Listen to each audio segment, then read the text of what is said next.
Muito obrigado pelo acolhimento, pela hospitalidade. Me sinto sim muito à vontade, muito. Eu vou dizer uma coisa, eu me sinto em casa mesmo, me sinto no Rio, né? Eu acho que esse clima de inclusão, de fraternidade, de hospitalidade do Evangelho, ele tem muito a ver com um Rio de Janeiro ensolarado e tem muito a ver com o que muitos e muitas de vocês desta igreja querida representam na minha vida, na minha história. Então, é um prazer estar aqui com vocês. Eu já participei de muitas lives ao longo dessa nossa quarentena, mas com certeza, quando eu encontro com vocês e com pessoas queridas como vocês, eu me sinto bem mais à vontade, bem mais motivado, bem mais alegre e acolhido. Então, eu quero falar com vocês sobre hospitalidade hoje, partilhar uma palavra que tem me acompanhado ao longo dessa pandemia, ao longo desse ano. Eu diria que eu estou imerso nesse texto, imerso nessa palavra, né? Nessa palavra forte, nessa palavra geradora da hospitalidade, desde o dia em que começaram a aparecer certos discursos sociais e políticos ao longo dessa pandemia que, ou de forma cínica ou de forma ingênua, sugeriam, sugeriam a imagem de um mesmo barco. As pessoas começaram ali no início da pandemia a dizer que nós estávamos no mesmo barco.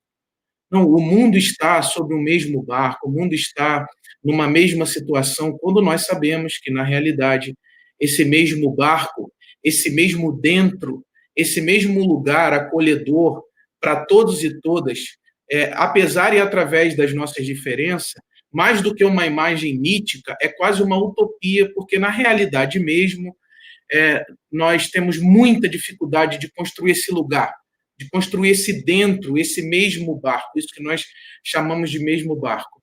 Então, por saber que socialmente, politicamente, dificilmente nós estaríamos num mesmo barco, eu comecei a pensar essa expressão a partir do Evangelho e imergir no texto do Evangelho de Lucas, capítulo 10, que é onde estou e que é a partir de onde quero compartilhar com vocês essa palavra, para a gente pensar isso que a gente acabou de ler no texto de Paulo aos Romanos, nessa prática da hospitalidade. Essa expressão que tem a ver com a aceitação do outro na nossa própria casa, que eu quero ler a partir do Evangelho como uma aceitação da diferença do outro nesse espaço dentro, considerando uma premissa do Evangelho que diz não ser possível conhecermos a nós mesmos, não ser possível nos identificarmos existencialmente, socialmente, politicamente no mundo, sem o reconhecimento e a recepção desse outro e dessa diferença em nós.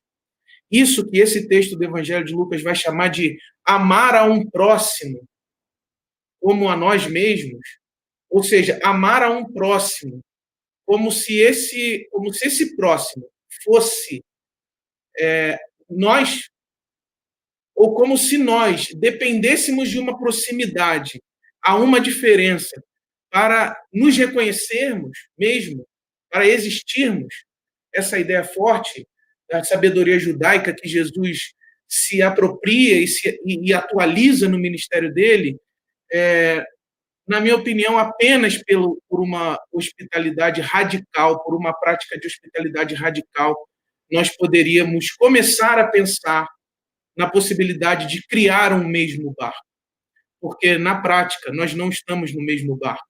Ainda que estejamos passando por um momento que nos atravessa universalmente ou globalmente, que é o momento da pandemia, esse acontecimento da pandemia, nós estamos experienciando essa pandemia de pontos de desigualdades, de pontos conflituosos, de espaços de precariedade, de espaços de vulnerabilidade completamente diferentes uns dos outros, e, infelizmente, o discurso do mesmo barco virou um cinismo radical.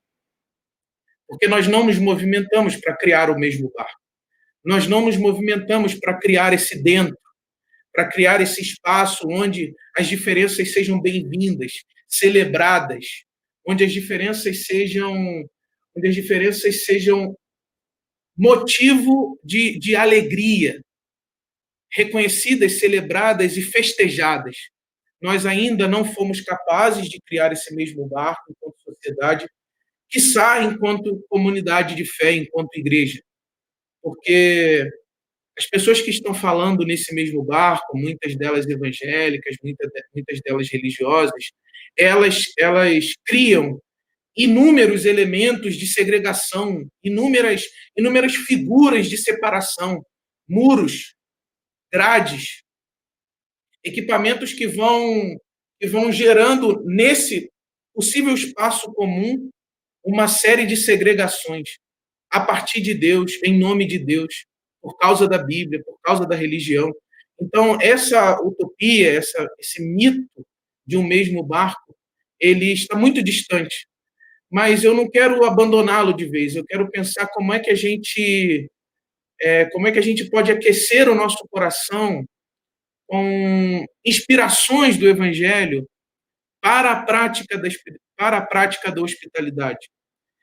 Tentando pensar com vocês hoje aqui o que nos impede, então, de um acolhimento ao outro? O que nos impede de reconhecer, acolher, celebrar a diferença, a ponto de criar um espaço comum, a ponto de criar um ambiente, a ponto de criar uma convivência plural mesmo, diversa mesmo, real, de modo que essas diversidades, essas singularidades entre nós, nesse mesmo espaço comum do Espírito, nesse mesmo espaço comum da familiaridade de Deus, da maternagem de Deus, que isso possa ser chamado de uma comunidade, de uma comunhão de fé. Como é que a gente vai criar esse espaço? Como é que a gente vai criar essa comunidade? Como é que a gente vai praticar a hospitalidade de forma tão radical, a ponto das diferenças, a ponto das singularidades, dizerem para a gente: eu me sinto à vontade entre vocês, eu me sinto acolhido, acolhida entre vocês. Eu acredito que esse princípio, eu acredito que esse elemento aí da hospitalidade e essa prática de destruição das segregações, essa prática de eliminação dos muros, das divisões, ela é tudo que o Evangelho nos ensina de mais elementar, de mais básico. Eu tenho crido e experienciado o Evangelho como uma experiência afetiva, corporal, como uma experiência ética, que, entre outras coisas, tem como vetor mais potente, mais inflamável, essa ideia de que nós precisamos praticar uma hospitalidade que definitivamente e que radicalmente destrua as barreiras de inimizade, como vai dizer o apóstolo Paulo em muitas passagens. Então, essa mensagem tem acontecido aos poucos em mim, desde que eu comecei a pensar nisso. E eu queria conversar com vocês hoje, então. É claro que esse texto ele é riquíssimo em outras muitas implicações do Evangelho e da ética do ministério de Jesus, mas eu quero ressaltar alguns pontos aqui no Evangelho de Lucas, capítulo 10, para a gente pensar essa radicalidade, para a gente pensar o que nos impede de acolher o outro na sua diferença, na sua singularidade, com generosidade, a ponto de criarmos espiritualmente, de criarmos gentilmente um espaço onde o outro diga: eu me sinto acolhido aí, eu me sinto em casa em você, com você, na comunhão com você. Eu tenho esse espírito aí de generosidade, de hospitalidade, tem me feito parar para pensar e tem me convertido a cada dia a essa pregação de Jesus e do Evangelho.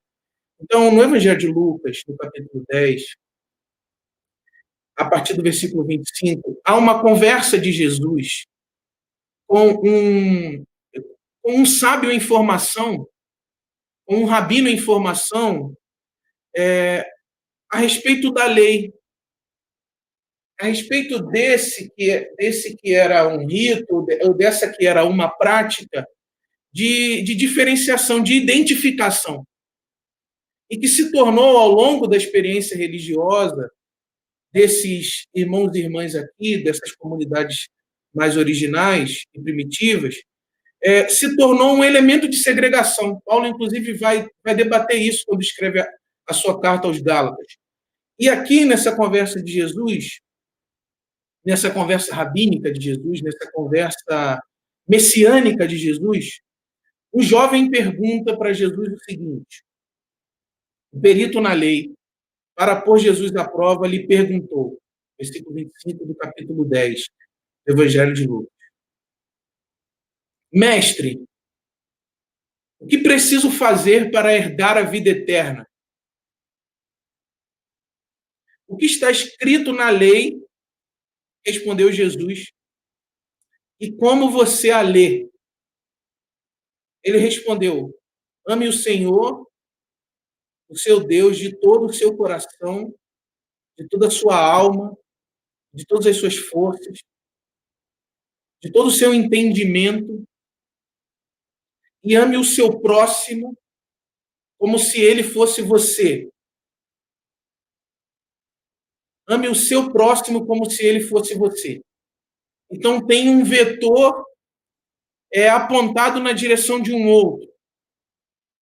A primeira parte da conversa de Jesus com esse perito na lei apresenta, então, uma inclinação ao outro, mas como se esse outro fosse você mesmo, como se a sua existência, é indecisão, porque a existência para o judeu é sempre um momento em que se tem que decidir pelo outro, em que se tem que acolher ao outro, como se a sua existência dependesse desse outro. Então, ame o próximo, o seu próximo, como se ele fosse você.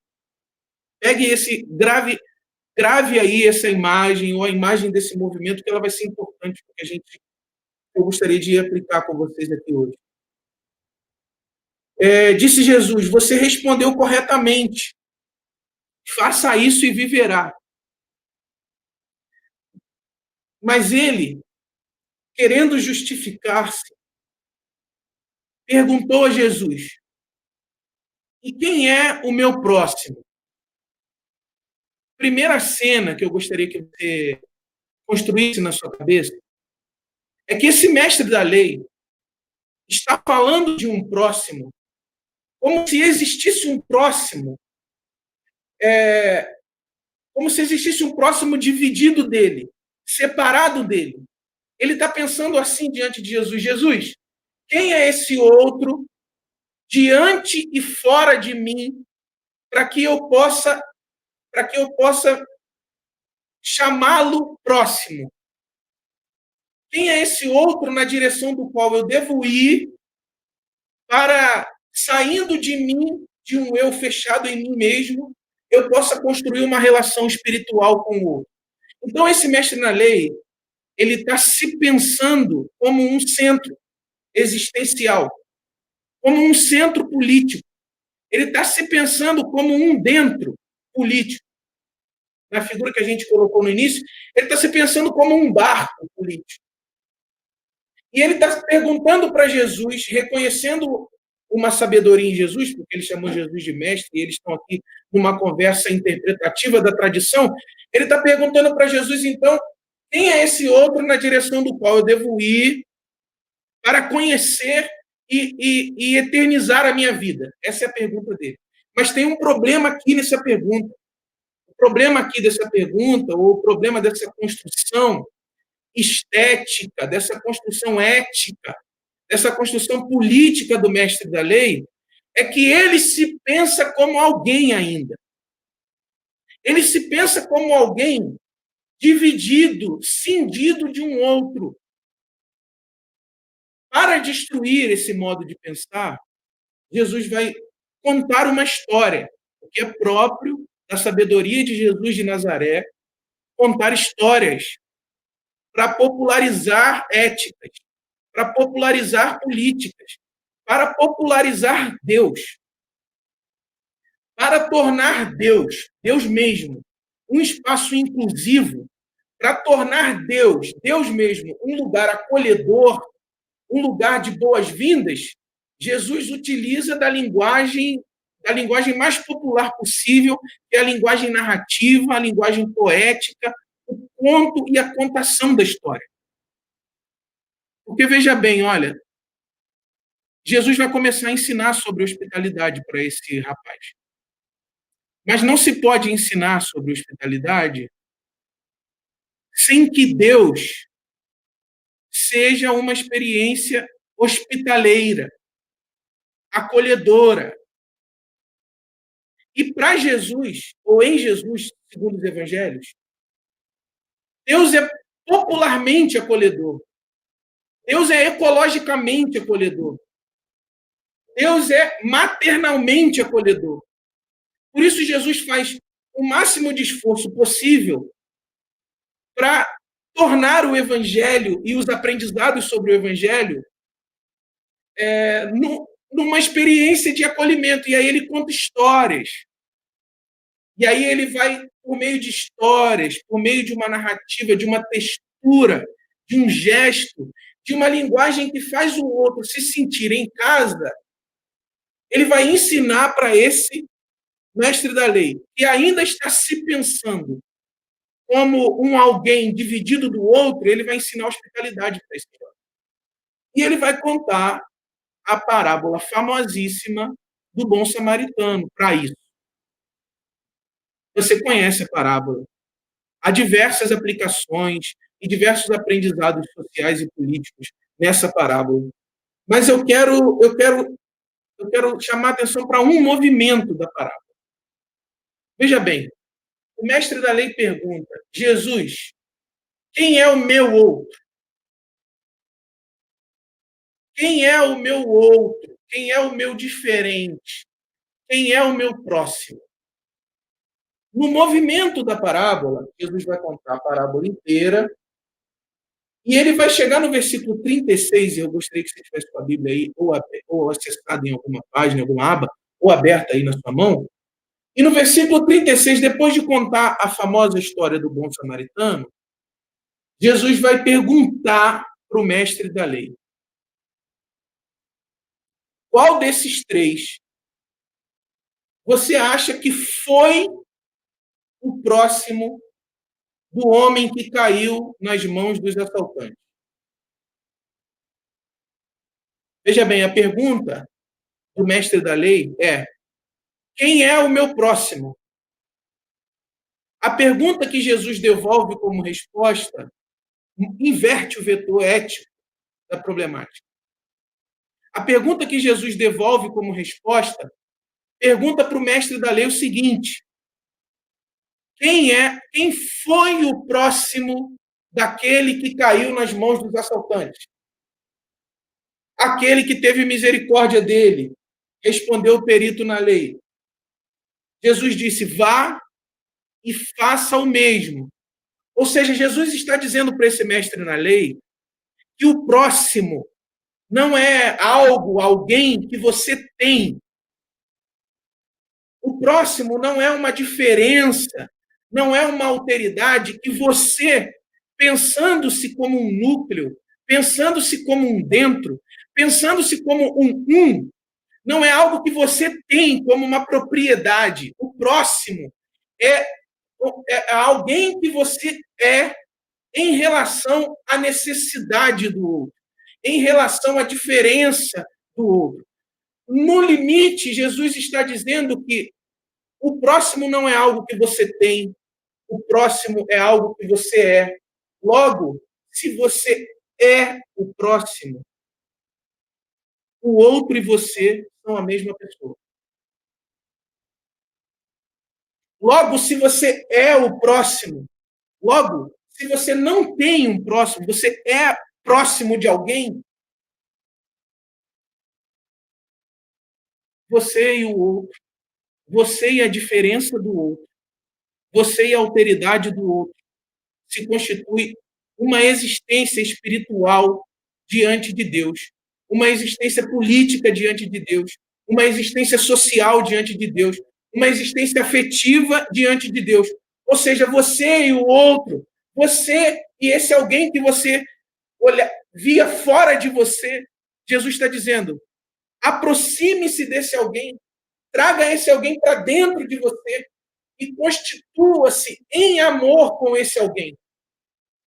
Então você não tem um próximo perito na lei. Você é próximo de alguém quando você se aproxima misericordiosamente desse alguém. Quando você se aproxima gentilmente desse alguém. Você cria a relação de proximidade.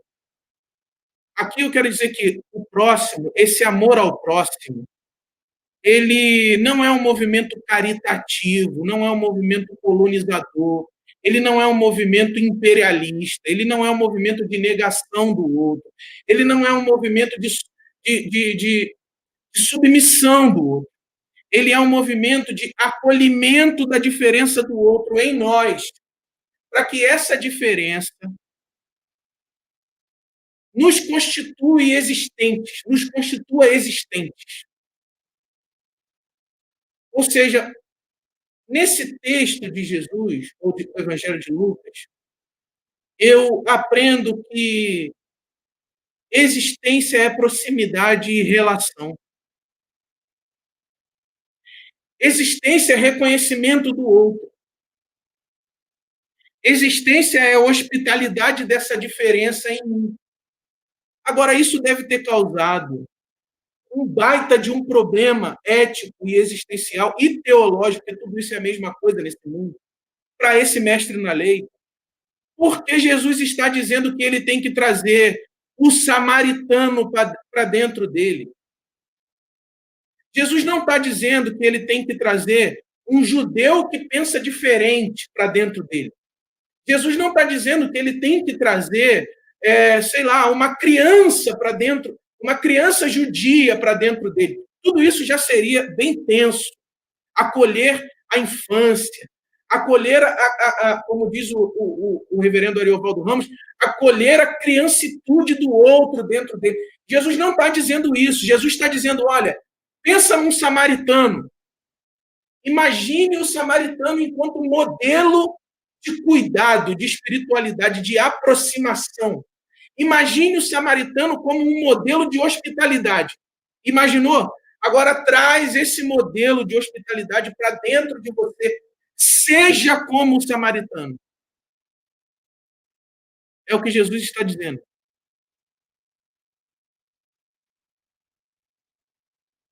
Jesus está dizendo para esse judeu, mestre na lei, que tem uma série de problemas políticos, étnicos, que nós poderíamos enquadrar aqui na atualidade.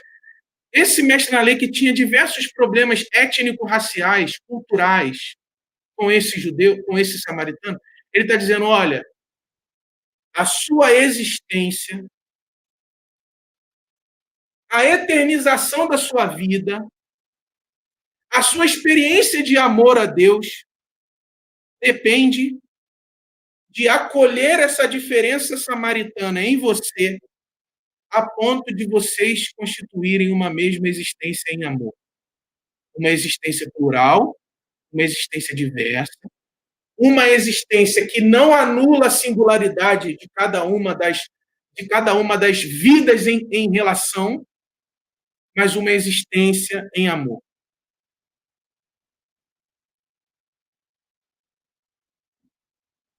É muito para o mestre da lei. É muito. Jesus construiu um modelo de existência que depende da transportação de um samaritano para dentro dele, enquanto modelo de alteridade. É muito. Jesus está dizendo, olha, seja próximo do mundo, mestre na lei. Assim como esse samaritano foi próximo do outro, na dor do outro. O seu problema, mestre na lei, mestre da lei, é que você tem, aqui eu tenho uma pequena coisinha para falar para a gente concluir. Eu acho que já deu tempo, não sei que horas tem que concluir. Mas aqui tem uma pequena coisinha que eu quero falar. Olha, o seu problema, mestre na lei, é que você tem paradigmas que te impedem de tocar a ferida do outro.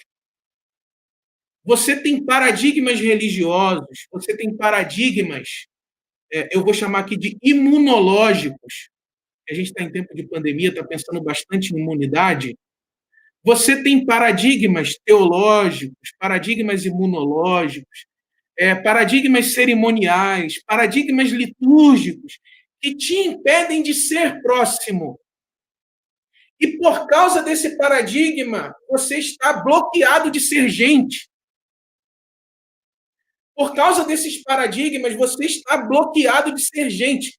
Porque enquanto você tributar, enquanto você se render a esses paradigmas, você vai continuar bloqueado de acolher o outro. E enquanto você não acolher o outro, você não se tornará um existente. Porque só se faz existência nesse contexto de Jesus de Nazaré, acolhendo o outro em nós. Não tem a ver com aquela proposição de coaching que vai dizer assim, não, você precisa amar a sua individualidade. Não é isso. Aqui, a existência depende da proximidade. A existência depende da nossa capacidade de criar um dentro e dizer assim para o outro, vem, me habita, me modifica, me revoluciona. Vem como samaritano para dentro do meu mundo, para dentro desse lugar que eu achava distinto e distante do seu, vem para dentro do meu mundo e muda o meu mundo, muda o meu paradigma, muda o meu modo de pensar o sofrimento do outro, muda o meu modo de pensar a dor do outro. E foi tudo isso que o samaritano fez na parábola. O samaritano hospedou, o samaritano hospitalizou, o samaritano praticou radicalmente a hospitalidade para com aquele que estava caído à beira do caminho. Jesus está dizendo para esse mestre na lei, traga esse samaritano para dentro de você. Deixe esse samaritano aí curar as suas feridas paradigmáticas, as suas feridas teológicas, as suas feridas políticas, as suas feridas sociais, que são feridas porque elas não te permitem acolher o outro. O que é a ferida? O que é a ferida aqui? A ferida no mestre da lei são esses paradigmas imunológicos que o impedem de acolher o outro. Você, mestre na lei, você não poderia ser o próximo daquela pessoa caída no caminho, porque você tinha muitos paradigmas imunológicos. E aí a imunologia, né, ou a lógica da imunidade, ela é essa lógica que nos ensina a se defender do outro. Bom, eu sou um sacerdote, como é que eu vou colocar minhas mãos nesse jovem, nessa pessoa caída no meio do caminho que está como morta? Como é que eu vou me sujar de sangue? Como é que eu vou me contaminar? Como é que eu vou me impurificar? Eu tenho que realizar o ritual. Como é que eu vou me impurificar? Então, esse é o problema. Você tem motivos para não ser próximo.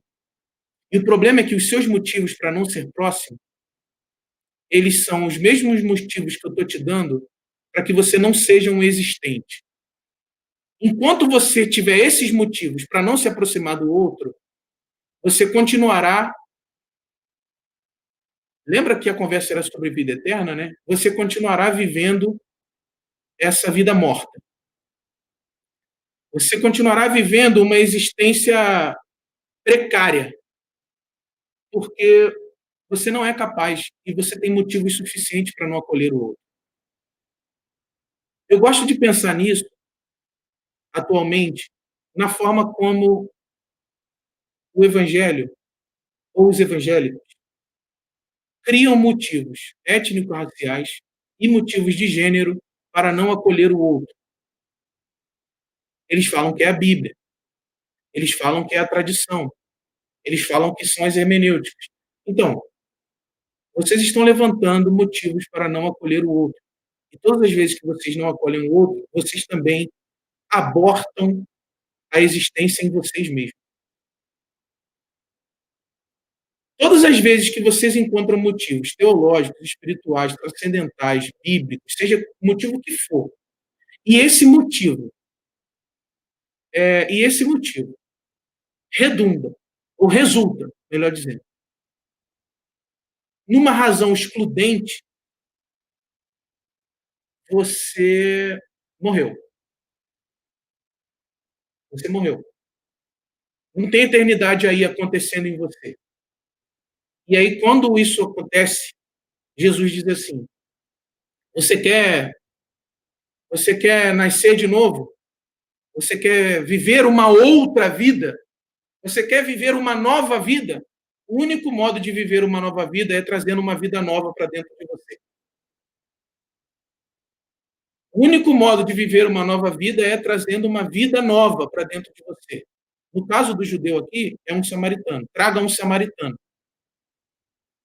A gente tem que trazer vidas novas para dentro da gente.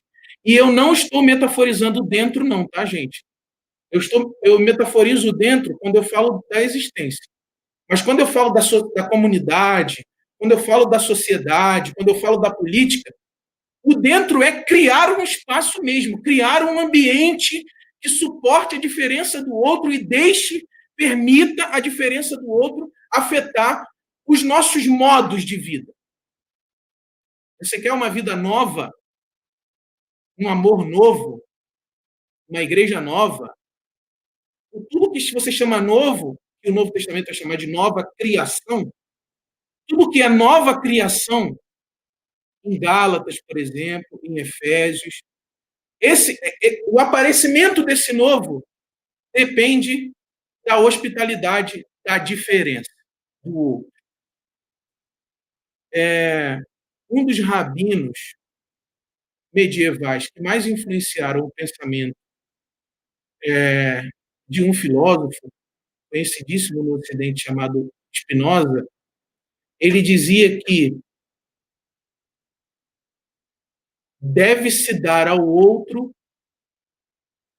a permissão de fazer uma revolução na nossa casa. O que é o Evangelho? Perguntavam para ele. O que é o Messias? Perguntavam para ele.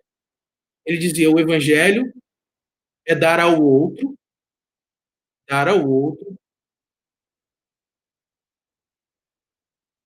a permissão e o reconhecimento de fazer uma revolução em nossa casa. Casa, em nosso dentro, em nosso útero, em nosso ventre, na nossa epistemologia, na nossa teologia, na nossa espiritualidade, dar ao outro e não ao mesmo de mim mesmo, mas ao outro. Acolher um samaritano em nós. Ser anfitrião do outro. Ser, como diria o Winnicott, um doador de lugares. Doar lugares em nós para que o outro, a diferença do outro, ao nos habitar, nos transforme. Nesse sentido, Jesus é um estranho. Jesus tem que sempre ser estranho. Porque o dia em que Jesus foi idêntico, o dia que Jesus foi repetitivo, o dia que Jesus for o mesmo, ele para de transformar a sua vida. Ele vira um ídolo assimilado por você. Jesus tem que sempre ser um estrangeiro, um órfão, uma viúva, um africano. Jesus sempre tem que ser um estrangeiro,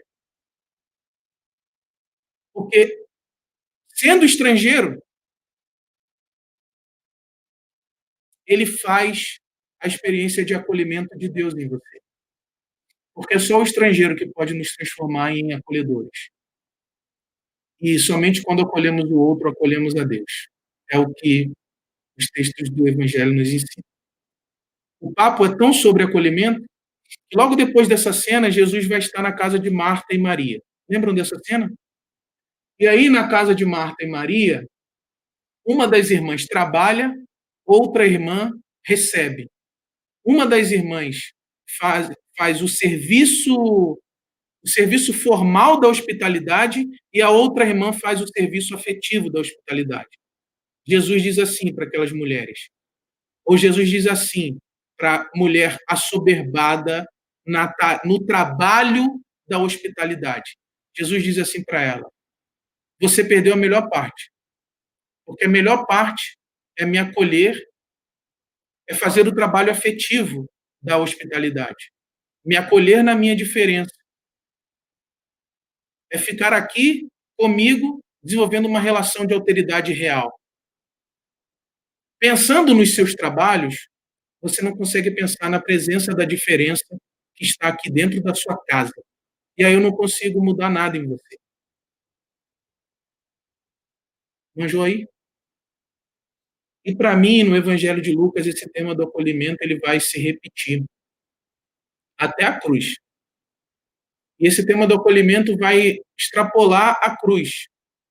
Ele vai acontecer com Jesus no caminho de Emaús e aqueles discípulos que reconhecem Jesus quando Jesus está dentro da casa e parte o pão. Jesus dentro da casa parte o pão, pratica hospitalidade. Logo depois, os discípulos estão reunidos num ambiente meio depressivos por causa da morte. Jesus entra e diz: paz seja convosco. Mais uma vez, um estranho, ressurreto, dentro de uma casa, transformando as condições existenciais, históricas, materiais e políticas daquela comunidade.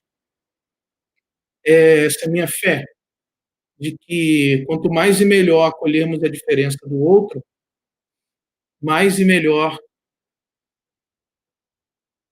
viveremos esse paradigma de um amor ao próximo, como se o próximo fosse você. Porque foi isso que Jesus disse para o mestre da lei. O samaritano é você. Aproxime-se dele.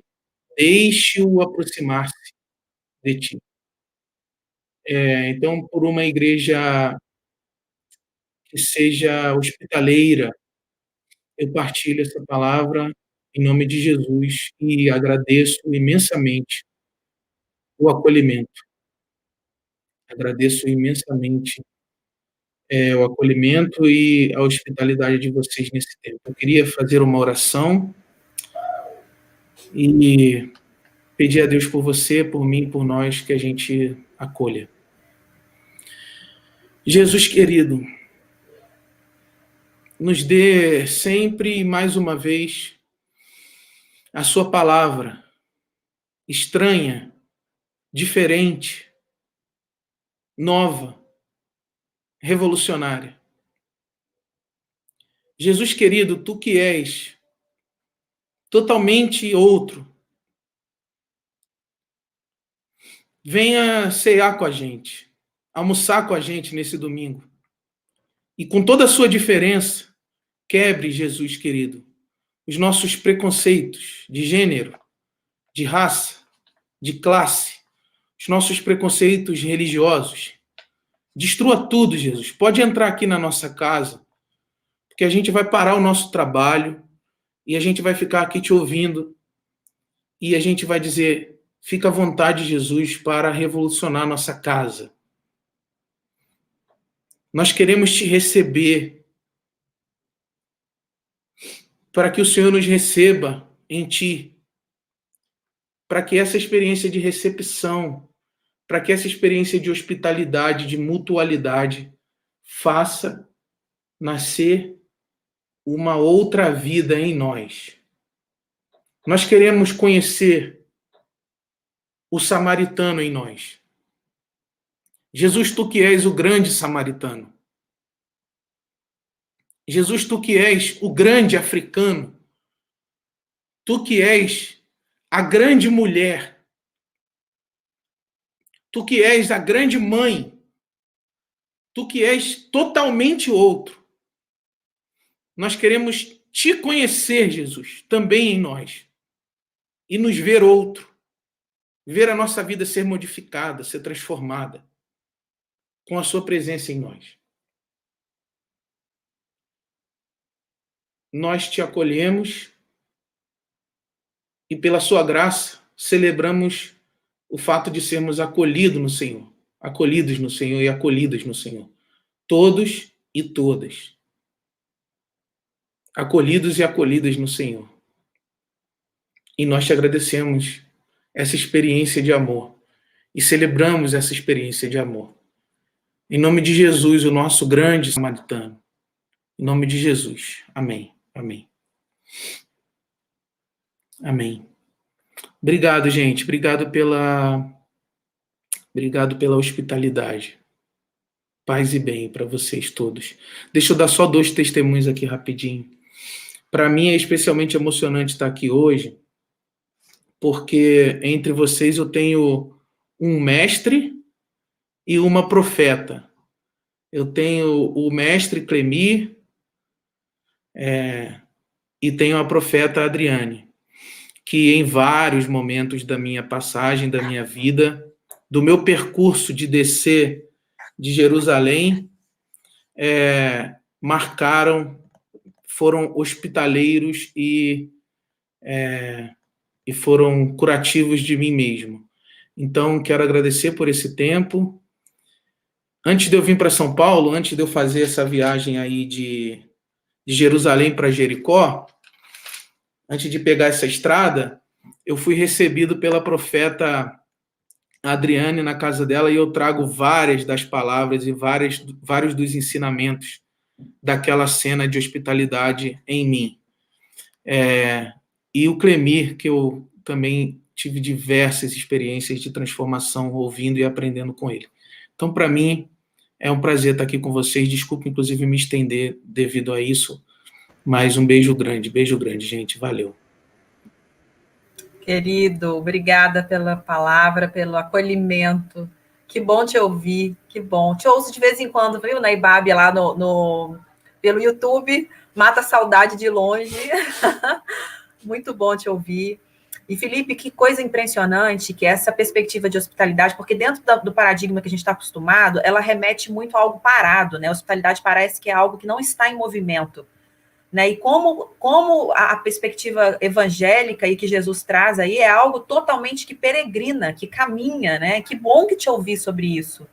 Que bom a gente relembrar e quebrar essa nossa perspectiva moderna dessa hospitalidade parada, né? Que como se alguém vem a nós, né? Não, é a hospitalidade que vai, né?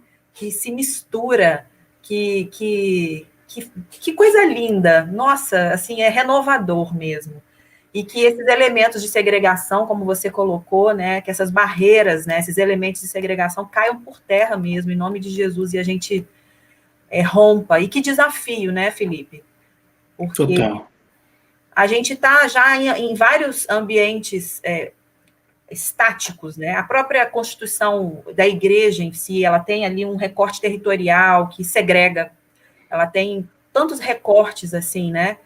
E como é desafiador, como pensar a igreja, né? A igreja que nós convivemos e a igreja que nós amamos e que a gente quer continuar, né?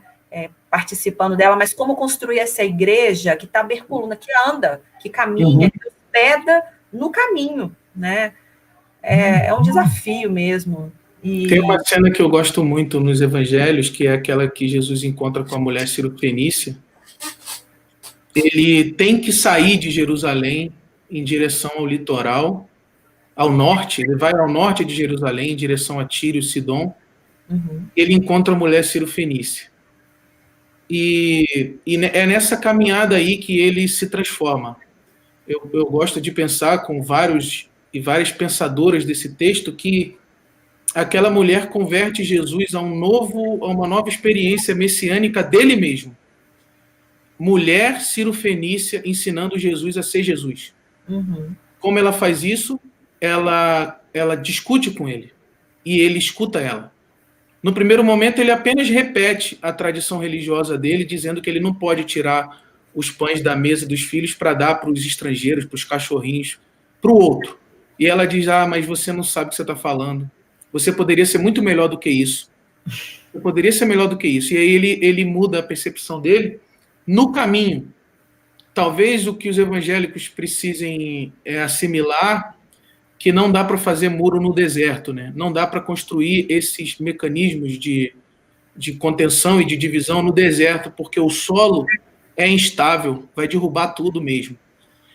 Então eu oro por solos cada vez mais instáveis debaixo dos pés dos religiosos para que esses muros caiam definitivamente e a gente continue caminhando nessa nossa peregrinação comunitária aí. Sim. Obrigado, Adriana, por lembrar disso, que é super importante mesmo. E ver o outro, né, que na verdade não é o outro, né, me lembrou muito dos textos do Levinas, né, que também traz essa perspectiva que você trouxe tão lindamente, relembrando aquilo que Jesus lá no texto já estava apontando, né, para essa perspectiva desse outro, que na verdade não é o outro, somos nós, né, e como a gente é transformado, né, e é verdade isso. E como isso leva à eternidade, porque no momento que nós somos renovados nesse tempo e nesse momento onde a gente fala tanto de tédio, né? E assim, a gente vive hoje, às vezes eu fico impressionada com a juventude, se sente entediada. Meu irmão, o evangelho é impossível ser entediante, porque é esse relacionamento com o outro e com o diferente te tira do lugar o tempo todo. Então, assim, o que esse povo, que essa garotada precisa é conhecer esse evangelho maravilhoso, que eternamente renova e desafia e transforma, porque você é transformado pelo outro. Isso é maravilhoso, assim, é realmente o evangelho de Jesus, né, e não essa religião que trouxe esse arcabouço estático, parado, mofado. Isso não é Jesus, isso não é o evangelho, né? E que bom te lembrar disso contigo, Felipe, que bom, mais uma vez, ser incomodado sobre isso, né? E que Deus nos ajude a ser transformado pelo outro, porque eu me lembrei do texto de Mateus 25 também, né? Que Jesus, quando fala, né? Quando você me viu, né? Quando você me recebeu. Isso, né? Quando você me recebeu, órfão, preso, quando você me recebeu. Você me recebeu. Isso. É isso aí. Vamos juntos nos... Amém. Nessa proposta, né, desafiadora nesse país que midiaticamente a gente sabe que o evangelho é outro, mas que de verdade, né, a gente se apropria desse espaço, inclusive politicamente falando, né, mas esse espaço político evangélico apontando para a verdade do evangelho, que aponta para o outro como eu, como nós, como coletividade, sem essas segregações raciais, segregações de gênero, segregações sociais, sejam quais elas forem, que essa juventude, que você, eu e todos nós possamos quebrar essas barreiras no nome de Jesus. Muito obrigado, viu? Muita saudade, quero te ver quando você estiver aqui no Rio, você e a Jéssica. Eu vou aí, no final do ano eu vou aí. Vê-los aqui mais uma vez com muito carinho, tá? Amém. No final do ano eu vou aí com certeza. É bom demais. A gente se encontra. Vamos sim. Beijo grande, Dê. Muito obrigado por tudo.